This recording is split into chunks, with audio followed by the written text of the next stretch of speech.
Twebaza Katonda olwakadde katuwadde n'omukisa gwatuwadde okuwulira ekigambo kye. Erinnya lya Katonda waffe liweebwe ekitiibwa. Mu kaseera kano tugenda kubikkula Bayibuli tuwulire ekigambo kya Katonda, ate mu kaseera bwe kati nsanyuka bwe nzijukira ebisuubizo ebirungi Yesu bye yatuwa ebikwata ku kino nga bwe byawandiikibwa mu Bayibuli mu Yokaana 5:24. Yesu ng'agamba nti ddala ddala mbagamba nti awulira ekigambo kyange nakkiriza oyo eyantuma alina obulamu obutaggwaawo, so talijja mu musango naye ng'avudde mu kufa okutuuka mu bulamu. Ekisuubizo ng'ekyo ekiraga nti omuntu eyafiirwa obulamu olw'okwawukana ku Katonda nti ayinza okuddamu okufuna obulamu buno okuyita mu kukkiriza ssaddaaka ya Yesu Kristo n'okubikkulirwa enjiri, kubanga enjiri eggulumiza Kristo ne ssaddaaka ye.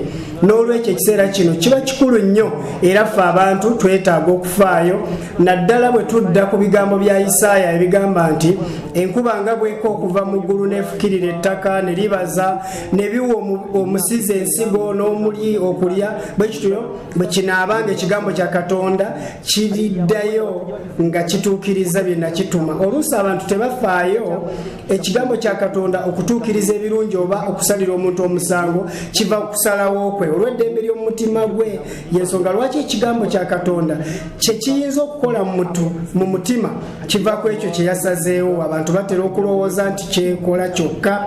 Omuntu bw'awulira ekigambo kya Katonda kimufuula nga bwe kyagala oba nga bwe kyogera, naye omuntu wa ddembe okusinziira ku bigambo bya Yesu ebiri mu Yokaana 12:48 ng'agamba nti agaana nze n'atakkiriza ebigambo byange, ekigambo kye nayogera kye kiri musalira omusango ku lunaku olw'enkomerero. Olaba nti mu Yokaana 5 wagamba nti ekigambo kye kiwa obulamu, ate mu Yokaana 12 wo watugambye nti abawulira ekigambo ekyo ne bakigaana kye kibasalira omusango. Kitegeeza nti ekigambo kya Katonda kikola okusinziira ku neeyisa yaffe ku kyo. Kwowola buli omu okwaniriza ekigambo kya Katonda n'omutima ogukkiriza alyoka afuna omukisa ku nkomerero, naddala kuba enteekateeka y'obulokozi.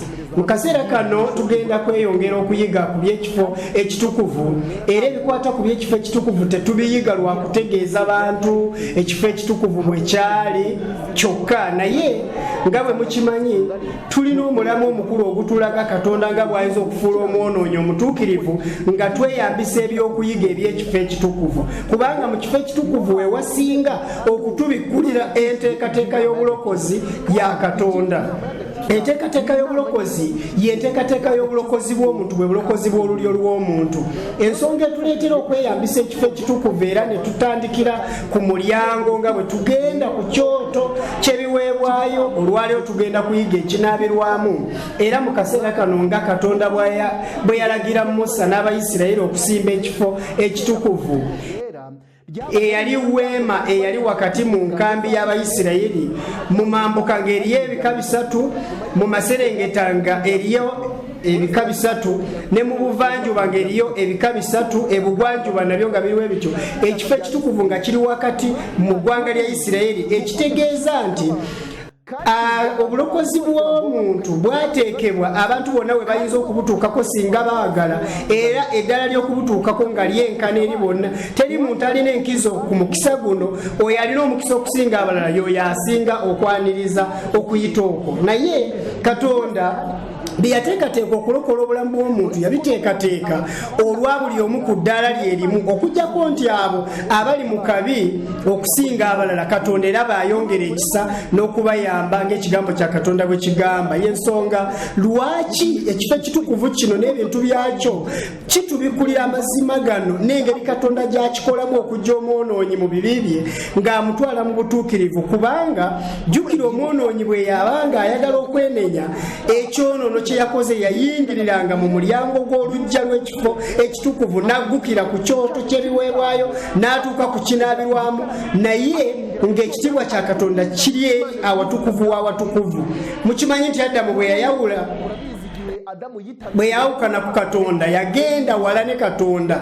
N'olwekyo tutambula bwe tuti omwonoonyi ng'ava ebweru w'oluggya n'ebibi bye ng'agenda eri obulungi bwa Katonda alyoka abufaanane oba obutuukirivu bwa Katonda.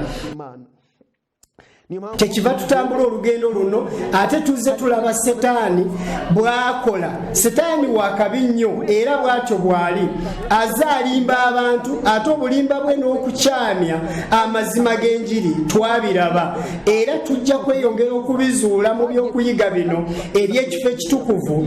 Naye ekimu ku bintu ebikulu ekigenda okuzikiriza abantu kyokka nga Bakristaayo, Setaani kye yakola yalinnyisa abantu ekikomera n'abayita ne batayita mu mulyango. Yesu yakyogera bulungi mu Yokaana 10 nti abantu abatuuka mu lujja nga tebayise mu mulyango baba babbi era abanyazi. Twalaba nti ekiyinza okukakasa omuntu nti yayita awatuufu ayina okuba ng'alina kye yaggukirako. Omuntu bwe yayolekeranga omulyango gw'ekifo ekitukuvu, ekikakasa nti yayingiridde awo waasaanidde okuyingirira, yaggukiranga ku kyoto ky'ebiweebwayo. Ebirala byonna ebyakolebwanga mu kifo ekitukuvu ebigasa omwonoonyi, entandikwa yaabyo yali ku kyoto ky'ebiweebwayo n'obuweereza obwakolerwanga awo. N'olwekyo omutima gw'omwonoonyi bwe gwazuukusibwanga, katulabe mu mirembe gy'Abayisirayiri naye n'olwaleero bwe kiri mu kiseera kyaffe, enjawulo eriwo eri emu yokka, kubanga mu mirembe gy'Abayisirayiri kyakolebwanga mu bubonero obusonga ku buweereza bwa Kristo, kabona waffe asinga obukulu bwaweerereza mu kifo eky'omuggulu. Kyokka ng'okwenenya bwe kuli mu mirembe gyaffe tekusinziira ku bubonero, kubanga ekyamazima kyalabika, kubanga Kristo yajja tetukyasaddaaka mbuzi oba endiga, kikolebwa mu ngeri entuufu era ey'amazima. Ekintu kiri kimu ekyalaganga omuntu nti teyalinnyira walala, yayingiriranga mu mulyango n'aggukira ku kyoto ky'ebiweebwayo. Kyentegeeza kye kino nti Omwoyo wa Katonda bw'azuukusa omutima gw'omwonoonyi, ekisooka kye yeegomba, ekisooka kyayagala ye ssaddaaka ya Kristo. Nga bwe ŋŋenda okubasomera ebigambo bino biryoke bitegeerekeke bulungi, katusome mu kitabo ky'Abaleevi, ekitabo ky'Abaleevi essuula 4, mu kisome kyonna naye nze ŋŋenda kusomamu ennyiriri ntonotono. Katulabe ennyiriri zino. Olunyolo olwokusatu lugamba nti kabona eyafukibwako amafuta bw'ayonoonanga n'okuleeta n'aleetera abantu omusango awo awengayo ekyo olw'ekibi kye kyayonoonye ente ennumi envubuka etaliiko bulema ng'ekiweebwayo olw'ekibi. Olaba nti batandikidde ku kabona eyafukibwako amafuta era omukulembeze mu ddiini. Byakuyiga bikulu 13. Era obanga ekibiina kyonna ekya Isirayiri kinaasobyanga ekigambo ne kikwekebwa mu maaso g'ekibiina, era nga bakoze ekigambo kyonna ku ebyo Mukama bye yalagira obutakolanga ekibi kye baakoze ne kitegeerekeka, ekibiina kinaawangayo ente ennuma envubuka okuba ekiweebwayo olw'ekibi, ne bagireeta mu maaso g'ewembe ey'okusinkaniramu. Mukiraba nti ekibiina kyonna bwe kyayonoonanga tewali kirala ekyakolebwanga, tewali bukodyo wabula ssaddaaka ya Kristo. Wagamba nti ku lunya olw'22 omukulu yenna bw'ayonoonanga n'akolanga tamanyidde ekigambo kyonna kyo ku ebyo byonna Mukama Katonda kye yalagira obutakolanga, era ng'azzizza omusango. Ekibi kyayonoonye bw'anaakireetegezebwanga anaaleetanga embuzi okuba ekitone kye. Mulaba nti kitegeerekeka bulungi nti wonna wonna ne ku mukulembeze tewali kirala kyonna wabula ssaddaaka ya Kristo ekibi okusonyiyibwa. Ku lunyiriri olw'27 batugamba nti era obanga omuntu yenna ku bantu ab'omu nsi ayonoonye nga tamanyiridde ng'akola ekigambo kyonna ku ebyo Mukama bye yalagira, era ngazizza omusango, ekibi kye kyayonoonye bw'anaakitegeezebwanga anaaleetanga embuzi okuba ekitone kye. Kitegeerekeka bulungi nti tewali kintu kyonna ky'oyinza kwesigamako, tewali kirala kyonna okwesigamangako oba bikolwa tebiyinza kukkirizibwa. Obulokozi bw'omuntu okulabika wasabibwa ekintu kimu kyonna, waliwo ekyetaagisa, waliwo alina okufa mu kifo kye, era ye Yesu Kristo alina okufa mu kifo kyaffe ataakola kibi, era awo wewali okwagala kwa Katonda, erinnya lya Katonda liweebwe ekitiibwa. Izina ry'Imana yacu lihabwe icyubahiro. Mu ngeri eyo omwonoonyi bw'ayonoona, bangi Setaani abalimba mu lugendo olw'Obukristaayo.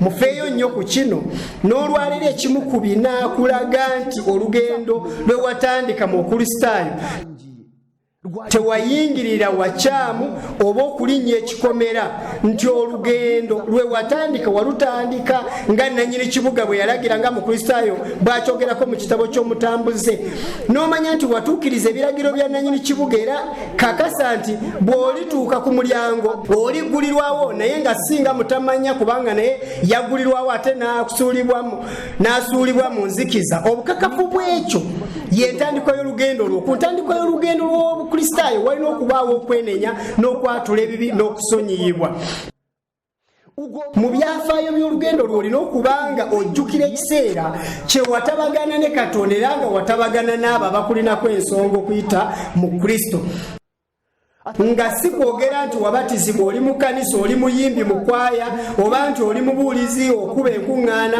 era nti bakufuula omukadde w'ekkanisa n'osanga ng'omuntu kyayogera mu lugendo lwe bwe buweereza bwe yakola naye oba mu lugendo lwo tolina kiseera kye wasisinkana saddaaka ya Kristo nti ekugase olugendo luno ogenda kulutambula nga weerimba naye ku nkomerero y'olugendo olisisinkananga mutategeera bye yakolebwa baamugulira naye ne bamusiba amagulu n'emikono ne bamusuula mu nzikiza kirungi twekebere nga bukyali nga bwe mbagambye omuntu ayinza okulinnya ne yeesanga mu lujja mu kanisa lwe lujja n'atandikira ku kinaabirwamu kwe kubatizibwa nga bwe tugenda okukiraba oba omuntu n'atandikira ku kyoto ky'obubaani nga muntu musabi nnyo ugasanga n'umuntu wose w'umunyamasengesho cyane oba n'atandikira ku mmeeza y'emigaati ebyawandiikibwa nga yamanye ennyiriri zonna naye mu bulamu bwe nga talina nkolagana ne Katonda olwa saddaaka ya Kristo kubanga omwonoonyi byonna by'ayinza okukola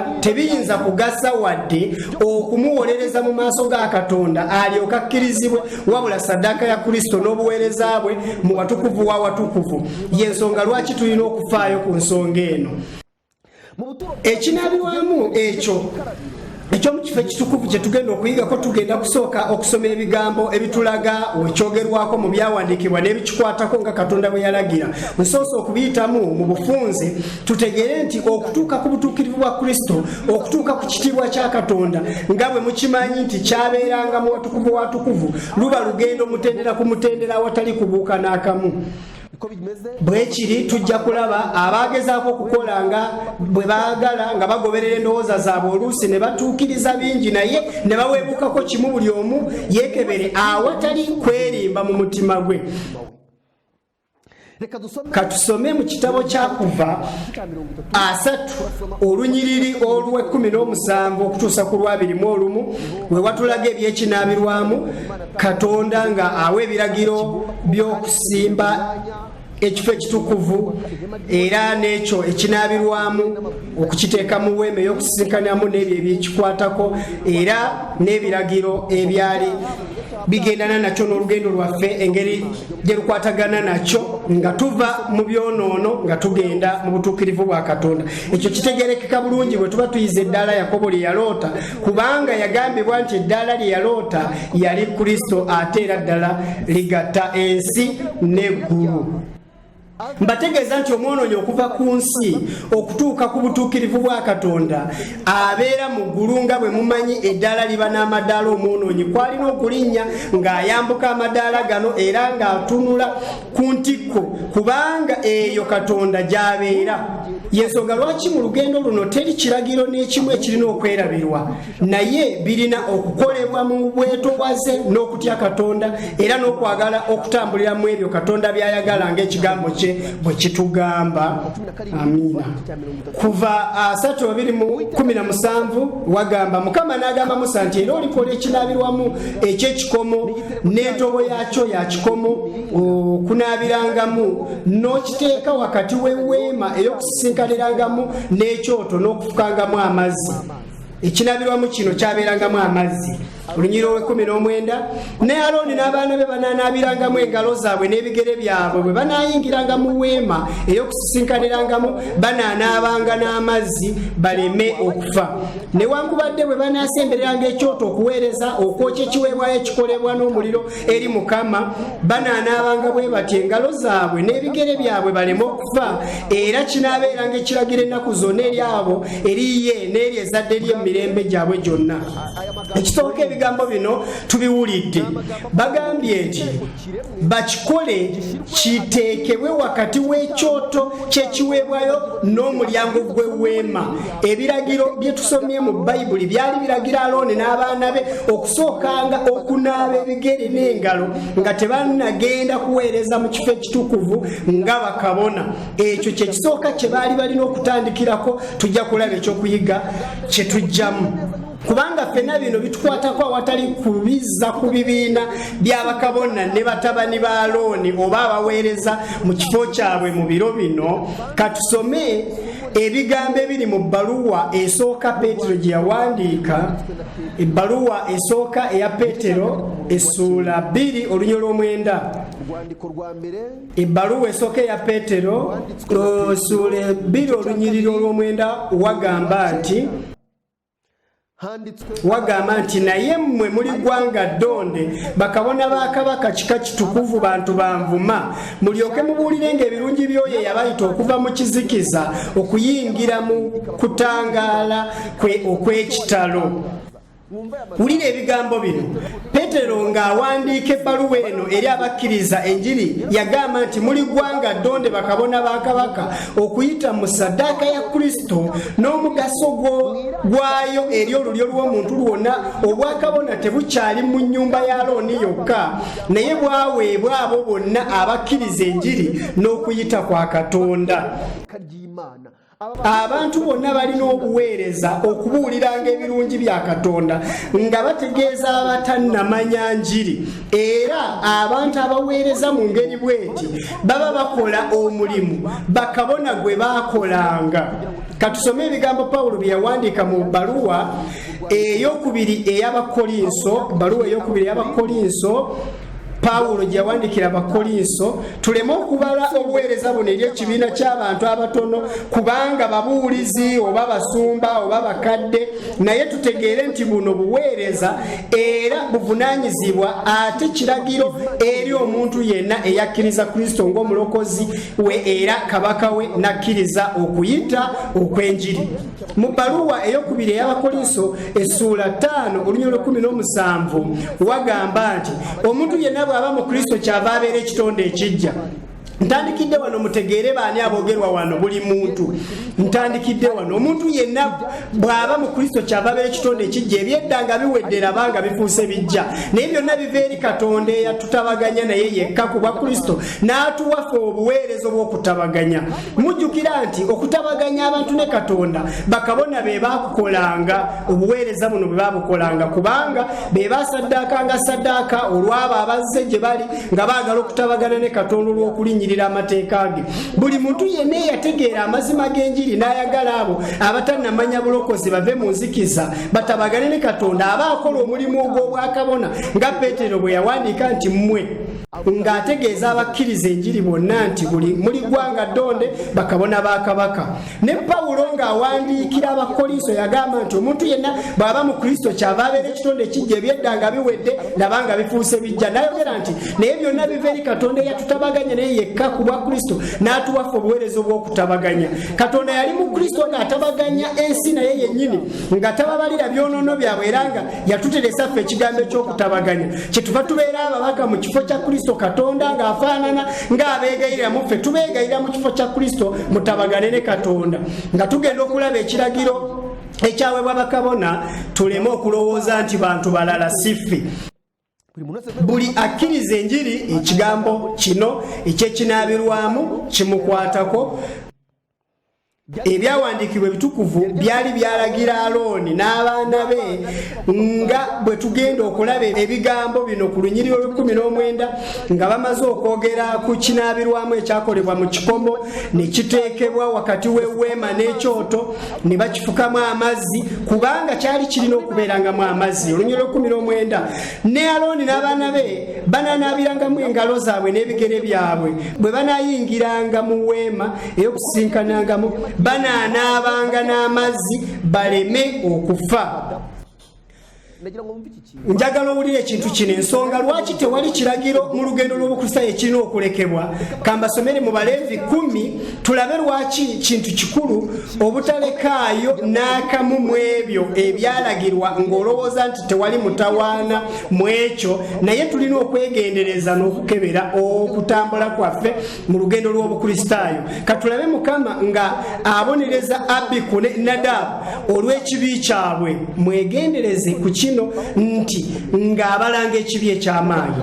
Abaleevi 10 awo Nadabu ne Abiku abaana ba Alooni ne baddira ebyoterezo buli muntu ekikye n'ateeka omwo omuliro ne saddaaka ey'okwoteza n'awaayo omuliro omulala mu maaso ga Mukama gw'ataalagiranga. Omuliro ne guva eri Mukama mu maaso ge ne gubookya ne bafiira mu maaso ga Mukama. Awo Musa n'alyoka agamba Alooni nti kino kye kikyo Mukama kye yayogera nti naatuukirizibwanga mu abo abasemberera era mu maaso g'abantu bonna naggulumizibwanga. Alooni ne yeesirikira. Ekintu ekisooka kye tulina okuyiga kiri nti kituufu abo abaweereza Katonda okusinga abalala, abo abakulembera mu by'omwoyo, abakulembeze mu kanisa, Katonda bwe yabawa ekitiibwa okusukkuluma ku bannaabwe n'omusango gwabwe guba munene okusinga ogw'abalala. Kubanga buli ekigambo kino Mukama yayogera ekigambo ekinene. Twatandise tulaba ekiragiro Mukama kye yawa Musa nti gamba Alooni n'abaana be nti banaatuukirizanga ekiragiro kino, bwe bataakituukirizenga balifa.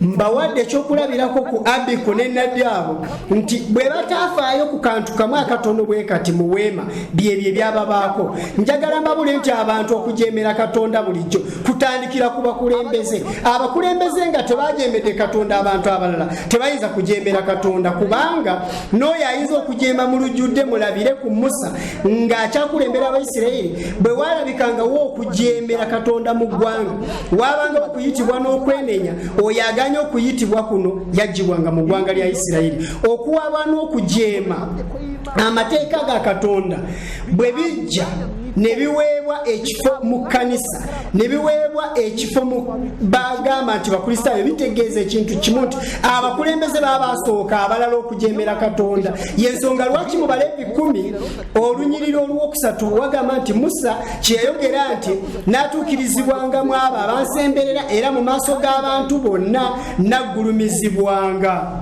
Ebintu bino bitegerekeke bulungi nti omuntu yenna bw'akkiriza enjiri ng'oggyeko n'abakulembeze, oyo ayitibwa owa Katonda. Ekitiibwa kya Katonda kirina okuba ku ye, era nga si kukituumibwa kyokka, naye empisa ze n'enkola ye n'endabika ye n'obuweereza bwe byonna birina okulaga emisingi gy'obutuukirivu bwa Katonda.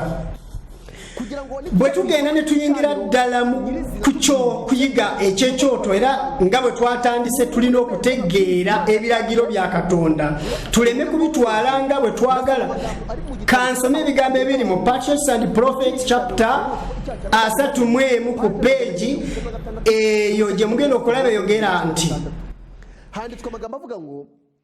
Katonda yali ayagala okuyigiriza abantu nti balina okumusembereranga mu bwetowaze n'obuwombeefu, ate nga bamutya era ne mu ngeri gye yateekateeka. Oba Katonda yalagira amateeka g'Ekinabirwaamu nti banaabenga ebigere.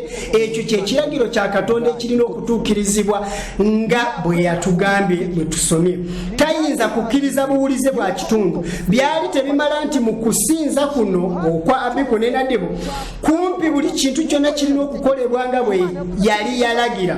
Katonda yayogera nti ekikolimo kirituuka ku bantu abaleka amateeka ge ne batateekawo njawulo wakati w'ebintu ebya bulijjo n'ebintu ebitukuvu. Okukola kumpi byonna mu ebyo Katonda byalagira tekimala. Mufeeyo ku kigambo kino. Okutuukiriza ebintu ng'obikola ebitundu kumpi 99 ku 100 nebibanga oteekamu kimu ku 10 nga ndowooza zo tebikirizibwa. Ebiragiro by'Ekinabirwaamu byali bigamba nti ne Alooni n'abaana be banaanaabirangamu engalo zaabwe n'ebigere byabwe bwe banaayingiranga mu weema ey'okusisinkanirangabo banaanaabanga n'amazzi baleme okufa, newankubadde bwe banaasembereranga ekyoto okuweereza okwokya ekiweebwayo ekikolebwa n'omuliro eri Mukama. Ebino bitegeeza ki? Waliwo ensonga bbiri ze tulina okutegeera ku kino. Ensonga esooka ey'okukinabirwamu etuyigiriza okwegendereza, era eyokubiri etutwala ku kubatiza okw'amazzi amangi. Tujja kulaba ebikikwatako. Ensonga y'okwegendereza n'okulabirira emibiri gyaffe kanzireyo ku batabani ba Alooni, Abiku ne Nadabu. Batabani ba Alooni be twasomyeko mu Baleevi essuula 10, ekisooka tebaafaayo ku ky'okuyiga kye baali balina okujja mu bubaka obwabaweebwa Katonda ku by'ekinaabirwamu kino, kubanga baali balina okukuuma emibiri gyabwe ne gitabaako kunenyezebwa kwonna nga bagenda okusemberera Katonda. Neko ery'oku mubiri Katonda yali tayinza kuligumiikiriza ku muntu agamba nti agondera amateeka ga Katonda, ku muntu yenna agamba nti muweereza wa Kristo. Yensonga lwaki ne Pawulo bwe yawandiikira Abasesalonika mu bbaluwa esooka ey'Abasesalonika essuula 5 olunyiriri olwa 23 yagamba nti Abasesalonika esooka 5:23, era Katonda w'emirembe yennyini abatukulizenga ddala, era omwoyo gwammwe n'obulamu n'omubiri byonna awamu bikumibwenga awatali kunenyezebwa mu kujja kwa Mukama waffe Yesu Kristo. Ensonga ya bino yava kuki?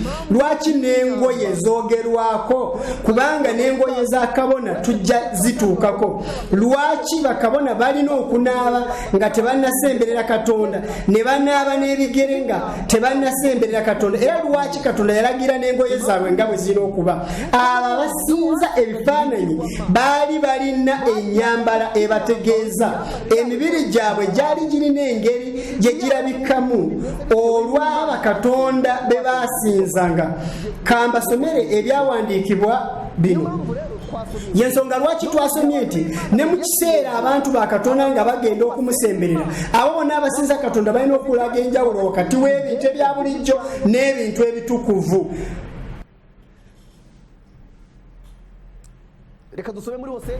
Katusome mu kitabo kya Nabbi Koseya 2:13. Nabbi Koseya 2:13 wagamba nti era ndi mubonereza olw'ennaku za Baali be baayoterezanga obubaani, bwe yeeyonja n'empeta ez'omu matu n'ebyobuyonjo bwe n'agoberera baganzi be ne yeerabira nze, bw'ayogera Mukama. Laba abantu abasinzanga Baali bwe baayambalanga nga bambadde empeta ku matu n'obukomo ku bulago, nga balina ennyambala n'endabika y'emibiri, eraga ki kye bali? Ekiragiro ekisooka ddala Katonda kyeyawa Alooni ne batabani be kwali kutukuzibwa mibiri gyabwe, era y'ensonga lwaki baalagirwa okunaabiranga ku kinaabirwamu, nga kitegeeza nti ffe abantu ba Katonda tulina okukuuma emibiri gyaffe, kubanga emibiri gyaffe ye yeekaalu y'omwoyo omutukuvu.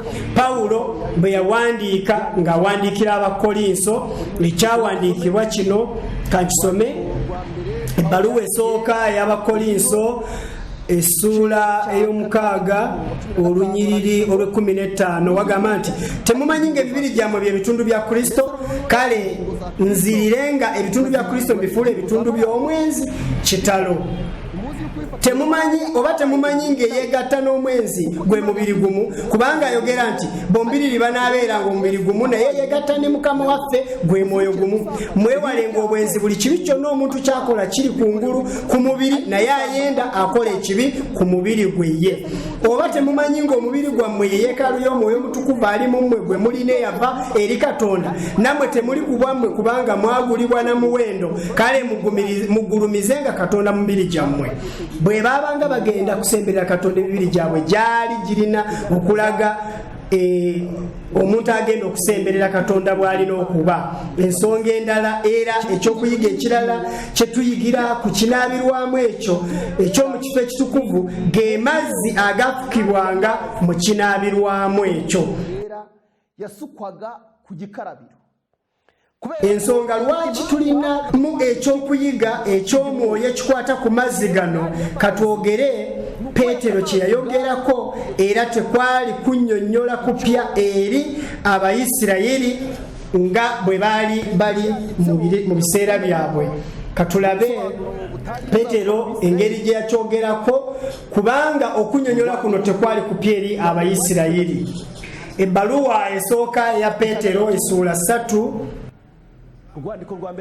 olunyiriri olw'19 ebbaluwa esooka ya Peetero essula 3 olunyiriri lw'19 okutuusa ku lwabiri waliwo ebigambo ebigamba nti era gwe yagenderamu n'abuulira emyoyo egiri mu kkomera edda abataagonda okugumiikiriza kwa Katonda bwe kwali nga kulindira mu nnaku za Nuuwa eryato bwe lyali nga likyasibibwa amazzi mwe galokolera abantu si bangi gye emyoyo 8 olwabiri mu lumu era kakano ge gabalokola mmwe mu kifaananyi eky'amazima kwe kubatizibwa si kujjawo mpitambi za mubiri wabula okuddamu okw'omwoyo omulungi eri Katonda olw'okuzuukira kwa Yesu Kristo ali ku mukono ogwa ddyo ogwa Katonda bwe yamala okugenda mu ggulu bamalayika n'abalina obuyinza n'ab'amasaza erinnya lya Katonda waffe olw'ekitiibwa. Peetero alaze bulungi nti amazzi g'okubatiza amazzi agakozesebwa mu kifo ekitukuvu tegayinza kujjawo ku mubiri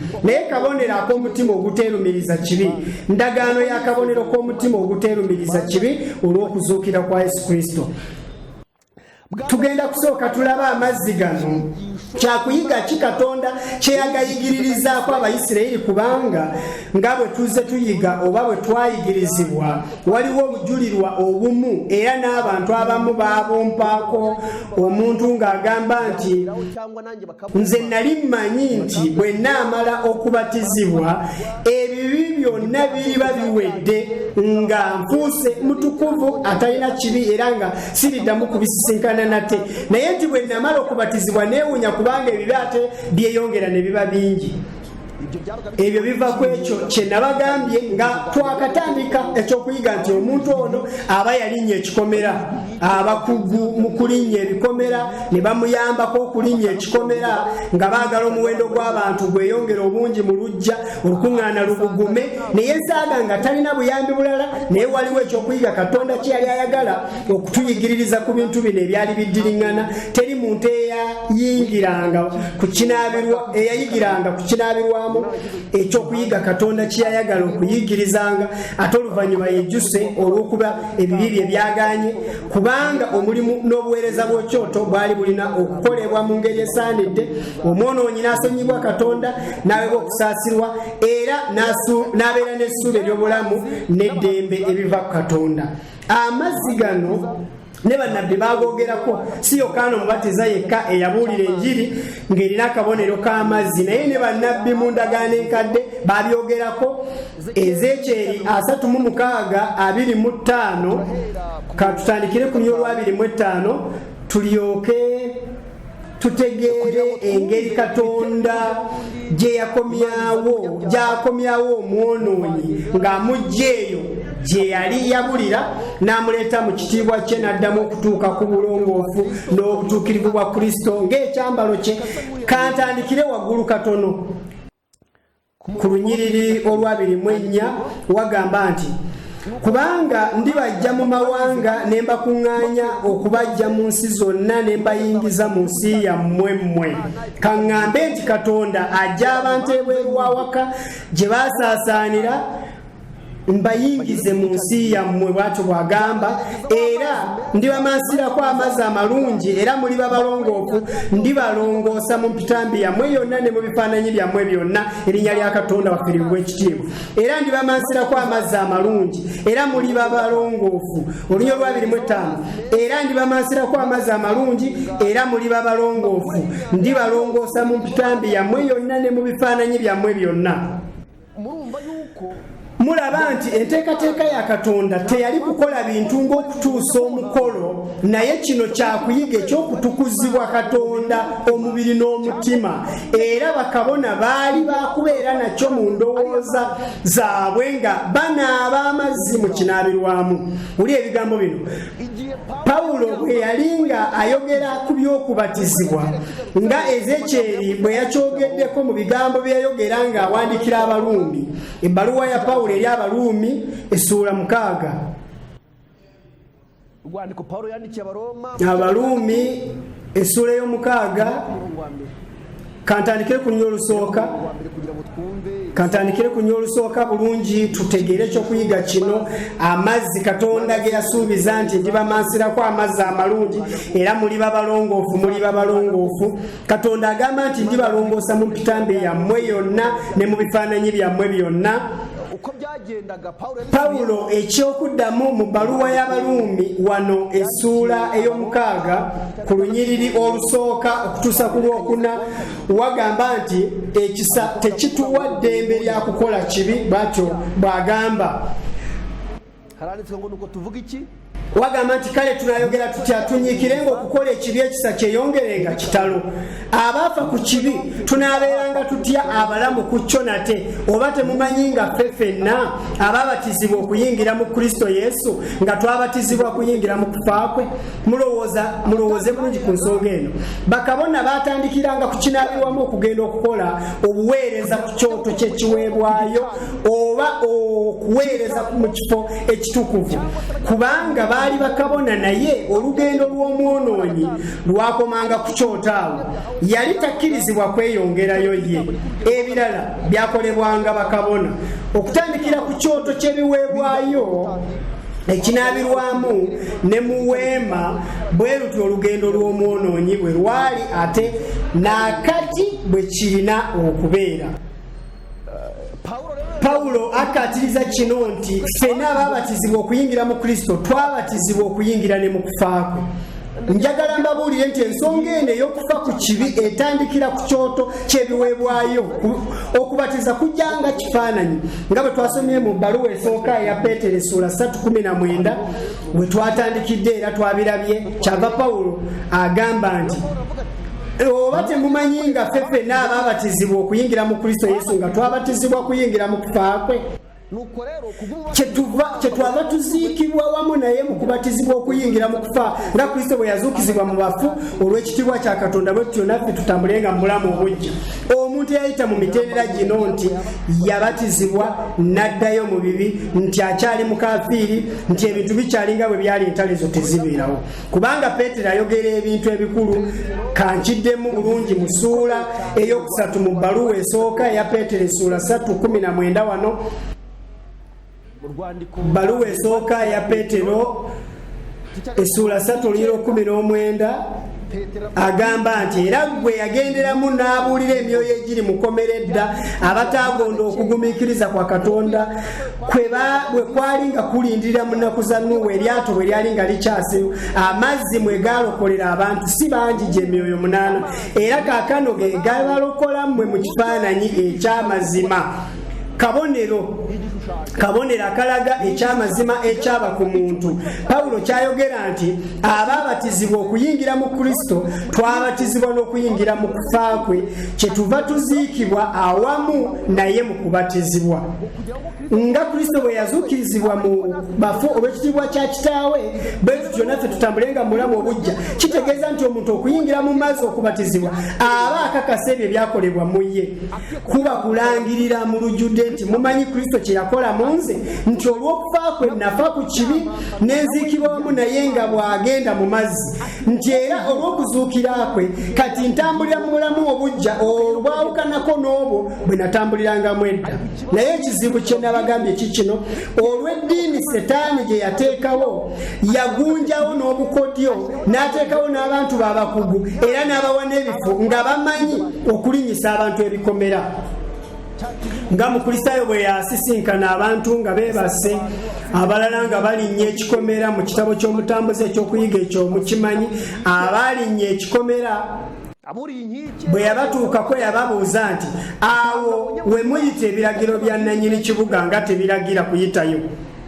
Ne bamugamba nti ensonga eyo tesaanye kukweraliikiriza. Ne bamugamba nti empisa eyo yadda nnyo era yatandikibwawo emyaka egisukka mu 1000, era ne bamukakasa nti tewali mulamuzi kimugaana kugikkiriza ng'entuufu. Naye si bwe kyaba, mukimanyi bulungi mwenna abasomi b'ekitabo kino. N'olwaleero ebintu okuba nti bikoleddwa emyaka mingi, okuba ng'osabira mu kkanisa emaze emyaka mingi ddala, oba nti ebintu bwe byali, kubanga abantu bangi bakolanga bwe badde balaba ebintu awatalina kubuuza nti biwandiikiddwawa mu Bayibuli. Bw'omubuuza okuddamu kuba bwe kuti nti eyo nkola ya kkanisa naye wulira kino, ebintu okubanga bikoleddwa emyaka mingi tekikakasa nti kikkirizibwa Katonda. Nga bwe mbadde mbagamba, abo abaalinya ekikomera bangi mu bukristaayo bwabwe babatizibwa bambi n'amannya gaabwe ne gawandiikibwa mu kkanisa zaabwe, naye obulamu bwabwe nga tebulina njawulo n'obw'abakafiiri abatalina na ddiini gye basabira wadde n'Akatonda. Ekireeta kino, baalinya ekikomera kubanga mu biseera bino eddiini y'obukristaayo abantu bagizuulamu obusuubuzi n'ebyenfuna. Abakulembeze mu makanisa baba babitiibwa nga bw'olaba ebitiibwa by'ensi bwe bibeera, era n'okubawa obuweereza eba mbaga ya kitiibwa. Abakulembeze b'ensi ne bayitibwa ng'olabira ddala nti bantu b'amaanyi. Amaanyi gano bagaweebwa olw'omuwendo omunene ogw'abagoberezi be balina. Yensonga lwaki bafuba nga bwe basobola babeere n'abagoberezi bangi. Ebyokusooka okuyita mu mulyango omwoyo wa Katonda n'abalumiriza ne basooka okwenenya ebibi byabwe. Awo obuyinza ku muntu buba buddira Kristo, ate abo tebabyagala, baagala basigale n'obuyinza ku bulamu bw'abantu. Yesu kye yagamba Abafalisaayo alyoke abayita ababbi era abanyazi mu Yokaana essuula 10 era ne mu Matayo essuula 23 yabagamba nti beetooloola ensi okukyusa omuntu omu ayingira eddiini yaabwe, naye bw'alabika afuuka mwana wa Geyeni emirundi 2 okubasinga. Yensonga lwaki mbagambye nti okumanya embeera z'obukristaayo bwo olina okukebera n'okumanya kyewaggukirako nga waakayingira mu kkanisa. Watandikirawa kukubatiza oba kukwenenya n'okusonyiibwa ebibi? Ekyo enjiri kyesaba abantu, kubanga ne mu Isirayiri ey'edda omwonoonyi bwe yamanyanga nti yakoze ekyo Mukama kye yalagira obutakolanga, teyaddukiranga mu kunaaba nti yejjekwekko nti Katonda alyoke amukkirize. Nedda, teyagendanga ku kinaabirwamu, naye yanoonyanga saddaaka n'agenda ku kyoto ky'ebiweebwayo n'ayatula ebibi bye, era olw'okukkiriza saddaaka ya Kristo n'akkiriza okusaasira kwa Katonda. Ekinabirwamu ng'ekigambo kya Mukama bwe kitulaze mu Ezekyeri, Katonda yatuwa ekisuubizo ekirungi eti ng'agamba nti era ndibamansirako amazzi amalungi era muliba balongoofu, ndibalongoosa mu bitambi yammwe yonna era ne mu bifaananyi byammwe byonna. Omulamwa guno gwe tuliko era Pawulo gwe yayogerako nga bwe twasomye mu Balumi essuula 6 we tubadde tutuuse, nga yatuddeyo tweyongera okuyiga ekintu kino. Pawulo yagamba abantu nti kyetwava tuziikibwa wamu naye mu kubatizibwa okuyingira mu kufa, nga Kristo bwe yazuukizibwa mu bafu olw'ekitiibwa kya Kitaawe, bwe tutyo naffe tutambulenga mu bulamu obujja. Lwaki okubatiza? Kufaananyizibwa okufa kwa Kristo era ne kufaananyizibwa okuggyibwako ebibi ku muntu. Amazzi gano mazzi ki Mukama ge yasuubiza okubansirangako abantu, ng'agamba nti ndibalongoosa mu bitambi yammwe yonna ne mu bifaananyi byammwe byonna. Katugende mu kitabo kya nnabbi Zekkaliya. Gano gaali mazima agamanyikiddwa ne mu Isirayiri ey'edda. Tugende mu kitabo kya nnabbi Zekkaliya tulabe nti ekigendererwa ky'ekyokuyiga kino eky'ekinaabirwamu kitegeerekeka bulungi, era mulyewuunya okulaba nti buli kintu eky'omu kifo ekitukuvu kyali kisonga ku Kristo. Bwe tutuuka ku mulyango, kigambo kya Katonda mu Yokaana essuula 10, Yesu yagamba nti nze mulyango gw'endiga. Bw'otuuka ku kyoto ky'ekiweebwayo, teri saddaaka ndala ekkirizibwa Katonda eyinza okuteekebwa ku kyoto wabula saddaaka ya Kristo yekka.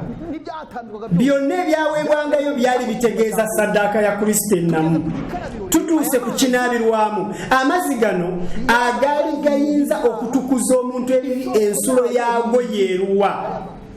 Ensulo y'amazzi gano agatukuzaako omuntu empitambi n'ebifaananyi bye ne bimugwako, ebifaananyi abantu bibatuuza mu mitima gyabwe. Kitabo kya nnabbi Zekkaliya essuula 13, Zekkaliya 13 olunyiriri olusooka, we watulaga eby'ensulo enaaza ebibi, waliwo ebigambo ebigamba nti Zekkaliya essuula 13 olunyiri olusooka wagamba nti ku lunaku luli oluzzi luliggulirwa ennyumba ya Dawudi n'abo abali mu Yerusaalemi olw'ebibi n'olw'empitambi.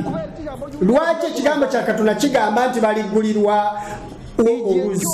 eggwanga lya Isirayiri buli lyatambuliranga mu nteekateeka ya Katonda ennamu eyateekebwawo Katonda nga bwe yababikulira enteekateeka y'obulokozi mu kifo ekitukuvu baabanga n'emirembe kubanga neeyagwanga mu kibi yabanga amanye engeri gy'ayinza okukyemenya n'anoonya saddaaka n'agenda mu kifo ekitukuvu n'ayatula ebibi bye era n'avaayo ng'asonyiddwa Katonda n'addayo ng'alina emirembe. Isirayiri bwe yajeemanga mu maaso ga Katonda baavulubananga mu bibi okutuusa lwe balikyukira ensulo ebanaazaako ebibi byabwe. Ensulo eno si ndala era ensulo eyo ye Kristo.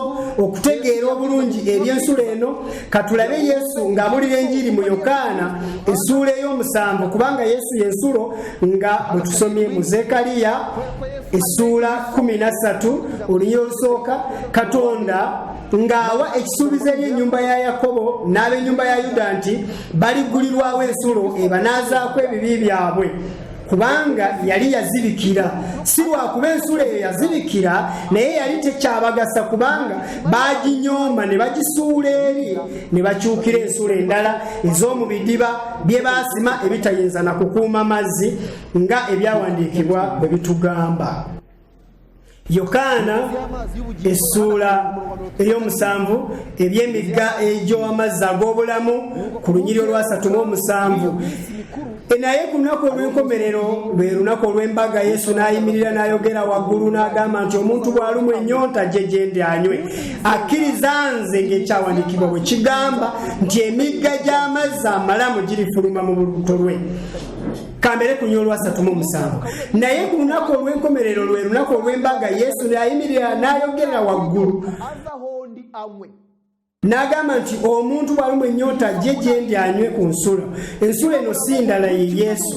Y'ensonga lwaki nabagambye nti buli muntu eky'omu kifo ekitukuvu buli kintu ekyayogerwanga kyali kitegeeza Kristo n'amazzi g'ekinaabirwamu yali Kristo ensulo ennamu. Y'ensonga lwaki abantu bonna ne babatizibwa mu mazzi amangi balina okutuusibwa ku Kristo. Naye Setaani yayiyawo obulimba obutayinza kulaga makulu g'ebyo Kristo by'alaga okutuyigiriza. Katuddeyo mu Baluumi kitegerekeke bulungi. Njagala okuddayo ku mulamwa guno kubanga Setaani yabuza abantu abamu n'abalinnyisa ekikomera ne bagwa ku kinaabirwamu. Abalala nabo n'abakyusiza amakulu g'okutegeera okw'ensulo eno enaaza ebibi.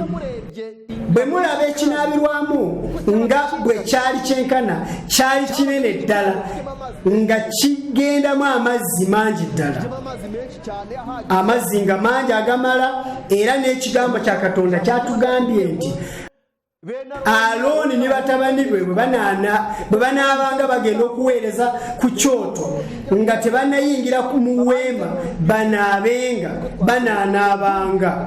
Bwe tutyo bwe twasomye, kanzireyo tweyongere okubitegeera. Okunaabamu Mukama n'agamba Musa nti era olikola ekinaabirwamu eky'ekikomo ku lunyiri olw'17 kuva 3 n'entobo yakyo ya kikomo okunaabirangamu, n'okiteeka wakati w'eweema ey'okusisinkaniramu n'ekyoto n'okufukangamu amazzi.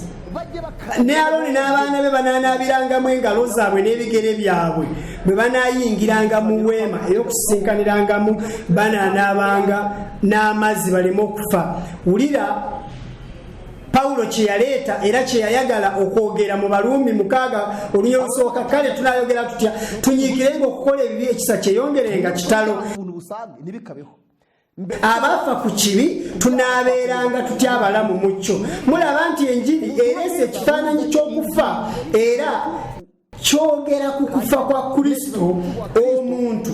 Naye alina okufa n'aziikibwa era nga Kristo bwe yava mu ntaana naye n'azuukira. Pawulo ayongera okukaatiriza nti oba temumanyi nga ffe n'ababatizibwa okuyingira mu Kristo Yesu nga twabatizibwa kuyingira mu kufa kwe, kyetwava tuziikibwa wamu naye mu kubatizibwa okuyingira mu kufa nga Kristo bwe yazuukizibwa mu bafu olw'ekitiibwa kya Kitaawe, bwe tutyo naffe tutambulenga mu bulamu obujja. Okubatiza Bayibuli kwekkiriza kwe kubatiza okw'amazzi amangi.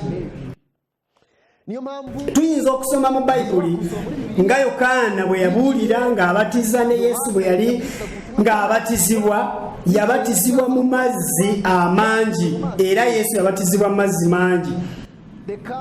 Kanjogere ku Yesu kuba kyokulabirako kyaffe. Kansome mu Matayo essula 3:13 naye muyinza okutandikira waggulu kubanga n'abantu abalala bonna baagobereranga olugendo olwo mu kifo ekitukuvu baasookanga okwenenya n'okwatula ebibi byabwe nga bwe kyali kiri mu kifo ekitukuvu. Baasookanga kwenenya kubanga ekyoto kye kisooka si kinaabirwamu si kye kisooka. Kansome olunyiri luno nalwo oluwulire bireme kuba bigambo bya mubuulizi naye ebyawandiikibwa bwe bigamba. Enjiri ya Yesu nga bwe yawandiikibwa Matayo sura 3 olunyiri olusooka wagamba nti munaku ezo Yokaana Omubatiza najja ng'abuulira mu ddungu ery'Ebuyudaaya ng'agamba nti mwenenye kubanga obwakabaka obw'omu ggulu bunaatera okutuuka. Muwulira okuyita kuno, okuyita abantu beenenye. Okuyita kwa Katonda si kubatizibwa, okuyita kwa Katonda kwenenya. Abamaze okwenenya ne babatizibwa. Olugendo lw'omukristaayo ayagala okuva mu bibi ng'ayingira mu butuukirivu bwa Katonda bwe lutyo bwe luli. Asooka kwenenya bibi bye okuyita mu sadaaka ya Kristo oluvannyuma omwonoonyi n'abatizibwa ng'akabonero k'okufa ku bibi n'okuzuukirira mu bulamu obujja mu Yesu Kristo. Ng'agamba nti mwenenye kubanga obwakabaka obw'omu ggulu buli kumpi okutuuka. Kubanga oyo nnabbi Isaaya gwe yayogerako ng'agamba nti eddoboozi lyo yayogera waggulu mu ddungu nti mulongoose amakubo oluguudo lwa Mukama. Naye Yokaana oyo yayambalanga engoye ez'ebyoya eby'eŋŋamira nga yeesiba olukoba olw'eddiba mu kiwato n'emmere yali nzige na mubisi gwa njuki ez'omu nsiko. Awo ne bava e Yerusaalemi ne mu Buyudaaya wonna n'ensi yonna eriraanye Yoludaani ne bajja gy'ali n'ababatiza mu mugga Yoludaani nga baatula ebibi byabwe. Tebatugambye nti n'abayiwako amazzi nedda, yababatirizanga mu mugga. Ne ku kinaabirwamu batugambye nti Alooni n'abaana be banaanaabirangamu. Ekigambo kya Mukama bwe kigambye, ekigambo kya Mukama kigambye nti n'ababatiza mu mugga Yoludaani nga baatula ebibi byabwe. Olaba nti waabangawo okwatula ebibi ebyakolebwa omuntu n'alyoka abatizibwa. Ekirala ekigambo tekitugambye nti yabayiwangako amazzi si kugabayiwako ng'ekkanisa z'abakristaayo ezimu bwe zikola. Obwo bulimba bwa Sitaani byatandika mu mulembe gwa kabaka Konstantino ng'alaga nti avudde mu ddiini ey'obukafiiri ey'Abaroma. Ne wabaawo enteesaganya n'obukristaayo mu kutandikawo eddiini y'obukatuliki okutandika mu 314 AD. Okuyigganyizibwa okwamala emyaka 10 okwakolebwa mu mulembe ogugeraageranya ekkanisa y'essimulunanga kuwedde. Mu mwaka gwa 321 Konstantino n'akkiriza okubatizibwa, naye teyabatizibwa kubatizibwa kwa Bayibuli, baamuyiwako mazzi gokka era amazzi ku kyenyi ng'awo kwatandikira mu ddiini kubanga okubatiza okwakkirizibwa mu Bayibuli kwakunyika. Awo Yesu n'ava e Galilaaya n'atuuka ku Yoludaani eri Yokaana amubatizi. Naye laba obulimba bwa Sitaani, kabaka Konstantino ow'amalala eyawa ekyokulabirako ekiri eddiini y'obukatuliki eyazimbibwa ku ye era n'egoberera ekyo kubanga yeerabanga wa kitiibwa nnyo atayinza kunnyikibwa. Kyokka nga Yesu Kristo yajja ne yeetuwaza n'akkiriza okugoberera ebiragiro ye kennyini bye yateekawo nga bwe biri mu kigambo kya Katonda, n'akkiriza okugenda ku Yoludaani n'abatizibwa mu mazzi amangi ng'awa ekyokulabirako eri abo abanaamugoberera. Era obwakabaka bwa Katonda bwe butyo bwe buli. ubundi ni ku bwami bw'Imana bumeze. Mu bwakabaka bwa Katonda, Katonda yennyini Yesu Kristo yawe ekyokulabirako eri abamugoberera. Katonda takola ng'abafuzi ba wano ku nsi kubanga amateeka ga wano ku nsi oluusi weesanga nga gaateekebwawo olw'abantu abamu naye nga waliwo abamu abalabika nti bo bali waggulu w'amateeka nga ne bwe bagamenya tewali abuuza. Bw'atyo ne Konstantino bwe yakola yagenda mu maaso ng'atambulira mu mwoyo guno ogw'obufuzi bw'ensi ng'alowooza nti abantu aba bulijjo bye bakola ye tebimukwatako, n'agamba nti olw'ekitiibwa kye nnina sikkiriza kunnyinyika mu mazzi, kansalewo okubatiza kwenjagala, muleete amazzi munjiwe ku kyenyi kimala kasita kutuusa mukolo. Naye ku Yesu yennyini nanyiri kitiibwa Bayibuli egambye nti awo Yesu n'ava e Galilaaya n'atuuka ku Yoludaani eri Yokaana amubatize. naye Yokaana yali ayagala okumugaana n'agamba nti nze neetaaga gwe okumbatiza naawe ojja gye ndi. Naye Yesu n'addamu n'amugamba nti kkiriza kaakano kubanga kitugwanira bwe tutyo okutuukiriza obutuukirivu bwonna. Kwegamba toyinza butafaayo ku kiragiro Katonda kye yatuwa n'obanga otuukiriza obutuukirivu bwonna, nti kkiriza kaakano kubanga kitugwanira bwe tutyo okutuukiriza obutuukirivu bwonna. N'alyoka amukkiriza. Awo Yesu bwe yamala okubatizibwa amangu ago n'ava mu mazzi. Tebagambye nti ne bamusiimuula n'akatawulo nedda oba nti ne bamusangula. N'ava mu mazzi bwe batugambye, laba eggulu ne libikkukira ne limubikkukira, n'alaba omwoyo gwa Katonda ng'akka ng'ejjiba ng'ajja kuyeraba, eddoboozi ne liyima mu ggulu nga ligamba nti oyo ye mwana wange gwe njagala gwe nsanyukira ennyo. Bw'atyo Katonda bw'asanyukira abantu bonna abagoberera ekyokulabirako kya Katonda era ekya Kristo. Katonda bw'atyo bw'asanyukira abantu ne bwe baba banafu naye nga beesigama ku butuukirivu bwa Kristo. Bw'atyo bw'asanyukira abantu bonna ne bwe baba bayonoona naye ne bajja mu maaso ga Katonda nga beetowaziza ne bamugamba nti ne bagamba ng'omuwooza oli bwe tusomako mu Luka 18 nti ayi Katonda twayonoona naye okuyita mu saddaaka ya Kristo tusasire kubanga tuli boonoonyi. Kino kisuubizo kya Katonda kye yatuwa era abantu ffenna Katonda bw'atyo bwe yatusuubiza. Kino kisuubizo kirungi era abantu bonna beetaaga okukyesigamako nga bajja mu maaso ga Mukama oba nga basalawo okubatizibwa mu mazzi amangi.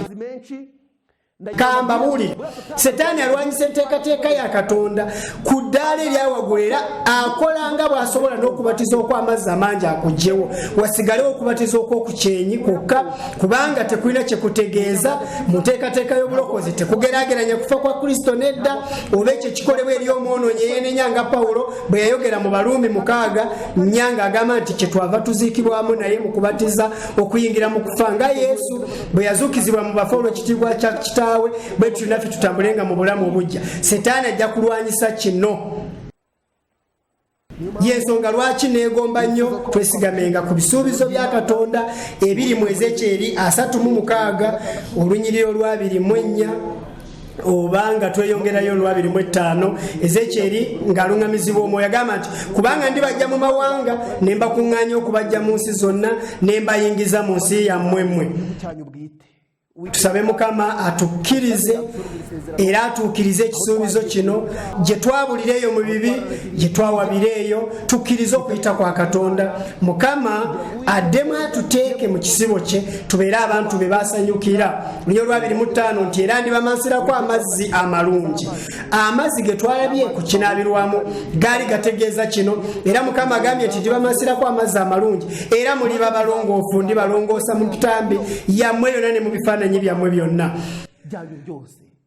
Leka Mukama omulungi eyatuwa ekisuubizo kino awa omukisa emitima gy'abantu bonna abagoberedde ekigambo kya Katonda leero, era nkoowola buli muntu yenna okwesigama ku saddaaka ya Kristo ng'asasuza Katonda ekisuubizo kino, kubanga okuba aboonoonyi tetuyinza kukukyusa nti tukwejjemu. Ebibi ebyatulema n'obulamu obujeemera amateeka ga Katonda tetuyinza kubikyusa, naye bwe twesigama ku Kristo ne saddaaka ye ne twesigama ku kisuubizo kya Katonda kino nti alitumansirako amazzi amalungi era alitulongoosa mu bitambi yonna n'ebifaananyi byaffe byonna. Nsaba Mukama atusuubize ekisuubizo kino, atusobozese okukkiriza n'okumwesigamako mu linnya lya Yesu. Amiina. Katwewombeeke emitima tusabe. Mukama Katonda omulungi, erinnya lyo liweebwe ekitiibwa. Tulina essanyu ddala olw'ekigambo kyo era n'essuubi ly'otuwadde eriri mu kuyitako. Twakujeemera era bangi ne tuyita mu kkubo eritali ttuufu, naye ozzeemu okutuyita okujja gy'oli nga tuyita mu mulyango gw'okwenenya era okuyita mu kubatiza kwe tuyigira ku Kinabirwaamu eky'omu kifo ekitukuvu n'okukkiriza okufa ku bibi n'okuzuukira kwa Kristo ne tukkiriza okutambulira mu bulamu obujja. Amazima gano gatuukirize mu bulamu bwaffe, kubanga otulaze nti abakusembera bonna balina okuba abalongoofu okuyita mu kwegendereza ng'ekyokuyiga ekyokwekuuma kye tuyigidde ku Kinabirwaamu bwe kiri, era nga bw'otugambye okuyita mu kigambo kyo nti emibiri gyaffe ye yeekaalu ey'Omwoyo Omutukuvu abeera mu ffe, tuyinzise okukuuma emibiri gyaffe nga miramu wamu n'ebyo bye tulya n'ebyo tunywa bigulumizisa erinnya lyo. W'omukisa abaana bo bonna abawulidde ekigambo kino. Manyi nti waliwo entalo mu bulamu bwabwe, oluusi balina ebibuuzo naye nga tebayinza kubibuuza mu kaseera kano. Bawe omwoyo wo era obabudaabudde, emitima gyabwe ogikuume, kubanga kwe kusaba kwaffe mu linnya lya Yesu. Amiina.